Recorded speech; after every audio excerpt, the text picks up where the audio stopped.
Hello friends. आज हम आपको आवर्त सारणी के हिस्ट्री के बारे में बताएंगे। कौन से साइंटिस्ट ने कितना योगदान दिया है आवर्त सारणी में। चलिए हम स्टार्ट करते हैं।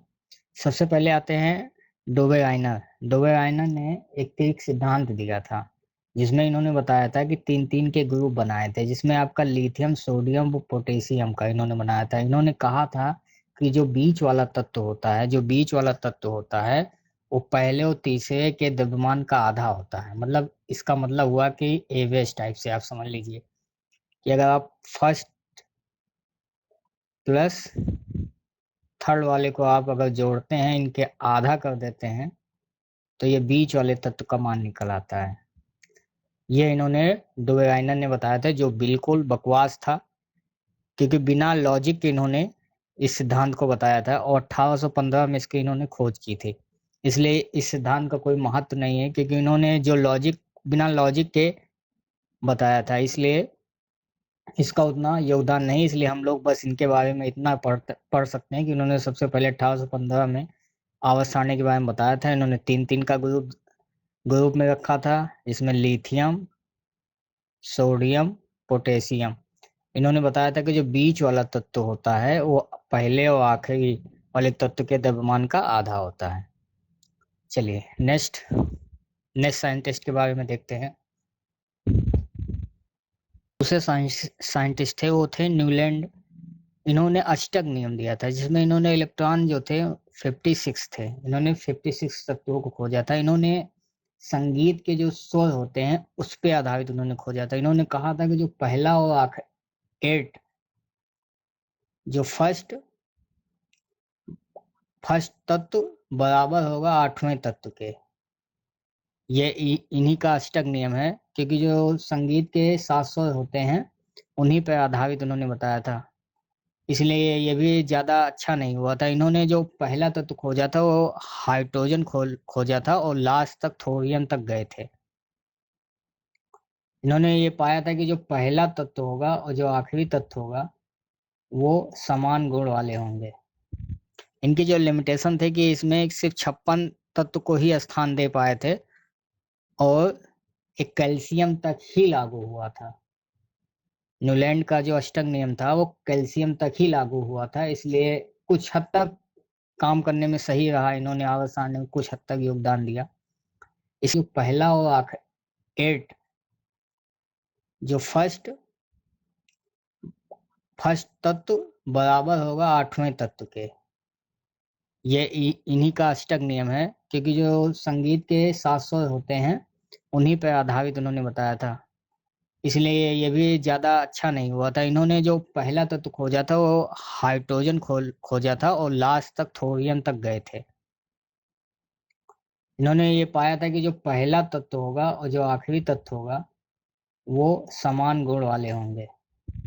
इनकी जो लिमिटेशन थे कि इसमें सिर्फ 56 तत्व को ही स्थान दे पाए थे और एक कैल्शियम तक ही लागू हुआ था।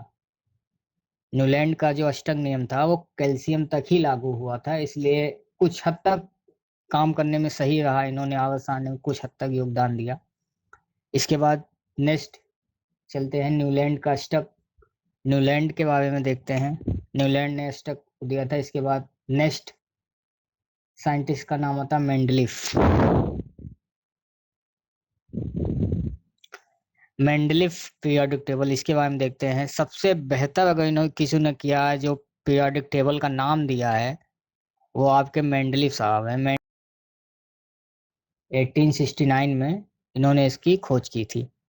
सबसे पहले आवर्त सारणी में मेंडलीफ ने ही सजाया था। आवर्त सारणी को अगर आपसे पूछा जाए तो सबसे पहले मेंडलीफ ने ही सजाया था। और इन्होंने परमाणु भार या द्रव्यमान के जो है परमाणु भार या द्रव्यमान पर तत्वों को सजाया था। इसमें जो इन्होंने वर्ग रखे थे वो 9 वर्ग और 7 आवर्त। वर्ग कितने थे? 9 और 7 आवर्त थे। इन्होंने आवर्त सारणी में कई एलिमेंट के लिए सबसे उपयोगी इन्होंने जो स्थान छोड़ दिए थे, जो एलिमेंट थे उनमें गैप छोड़ा था। मान लो ये आपका पीरियोडिक टेबल, जो पीरियोडिक टेबल में आ सकते थे उन्होंने उनको रखा, बाकी सबके लिए गैप छोड़ दिया था। ये मान लीजिए आपका पीरियोडिक टेबल है।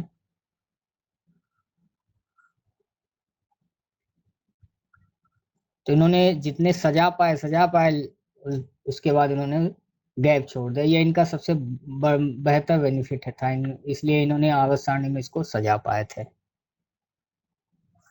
हाइड्रोजन को दो जगह रख, जो इनकी लिमिटेशन थी, उन्होंने हाइड्रोजन को दो जगह पे रख दिया, इसलिए थोड़ा सा कम। इन्होंने फर्स्ट ग्रुप को एल्कलाइन मेटल और सेवंथ ग्रुप को हाइलोजन तत्व के नाम से बताया था।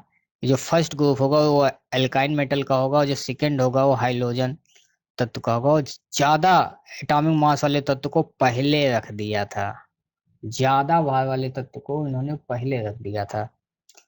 अब आते हैं आधुनिक आवर्त सारणी के बारे में देखते हैं। अब आधुनिक आवर्त सारणी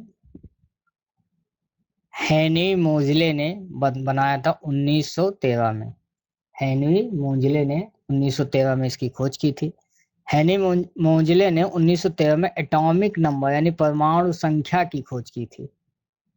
इन्होंने ही परमाणु संख्या की खोज की थी। जो आवर्त सारणी है, परमाणु संख्या पर ही इन्होंने, परमाणु क्रमांक के अनुसार ही इसको सजाया था। इन्होंने तत्वों को बढ़ते हुए एटॉमिक मास के आधार पर सजाया था, परमाणु संख्या के बढ़ते हुए आधार पे सजाया था। इन्होंने वर्ग जो है 18 रखे थे और आवर्त 17। अब आप लोग कंफ्यूज होते होंगे कि वर्ग को कैसे याद रखा जाए और आवर्त को कैसे याद रखा जाए। तो आप, अगर आपसे कोई पूछे 4 5 का वर्ग बताइए, तो आप 5 के ऊपर 2 लगता है तभी तो वर्ग बनता है। तो आप हमेशा याद रखिएगा कि जब आपसे वर्ग की बात की जाए तो आप ऊपर, ऊपर मतलब ये ऐसे नीचे से ऊपर देखेंगे तो समझ लीजिए ऊपर वाले ये वर्ग होते हैं। ये कितने हैं? 18। आवर्त की बात होगी तो ये हॉरिजॉन्टल लाइन 7। वर्ग की बात जब होगी तो आप ऊपर देखिएगा, हॉरिजॉन्टल की बात होगी तो आप नीचे देखेंगे। इसमें जो भारी तत्वों के लिए अलग से बनाया गया था, जो भारी तत्व हैं मोंजिले साहब ने उनको अलग सजाया था, जिसको आप बोलते हैं नैन्थेलाइट सीरीज, जिसमें 14 एलिमेंट थे और 57 से 71 एटॉमिक मास वाले थे। और एक्टेनाइट सीरीज थे, इसमें भी 14 ही एलिमेंट थे और 89 से 103 रेडियो, ये जितने हैं ये सब क्या है? रेडियो एक्टिव एलिमेंट्स हैं। मिलते हैं इसके नेक्स्ट पार्ट में, तब तक के लिए धन्यवाद।